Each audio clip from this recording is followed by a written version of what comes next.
Up now. And these are people who could not afford to stay weary. They could not afford to stay exhausted. They could not afford to stay drained. They could not afford to stay frustrated. It was very critical that they heard a word from the Lord to keep them engaged in advancing God's kingdom. So Paul writes this letter to them. He writes this letter to the Ephesian saints, and he's wrapping the letter up by encouraging them to be strong. He's telling them, finally, brethren, be strong in the Lord and in the power of his might. And he encourages them by telling them that the battles that they face, again, y'all, is not against people. It's not against your boss. It's not against your husband. It's not against your wife or your children. It's not against folk of another ethnicity. Not against folk in your church. It's a spiritual battle. And he's trying to get them to understand what the real issue is, who the real opponent is, so that they could fight effectively. Are you in the room with me? So he's talking to them again to boost up their confidence. And he tells them in verse 11, put on the whole armor of God that you may be able to stand against the wiles of the devil.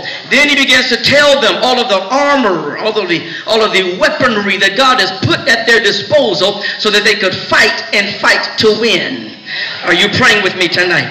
So then Paul was trying to get them to understand that they had the upper hand, that they were really at an advantage, although it may have looked logically and from a carnal standpoint, it may have looked as though they were at a disadvantage, but they were actually at an advantage.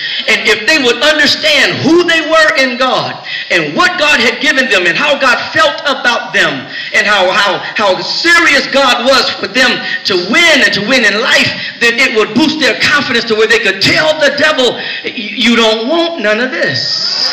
And so someone may be asking, well, don't want none of what? Don't want none of what? And that brings to mind another question, because when we talk about not wanting any of this, we have to ask, what does the enemy see when he looks at us?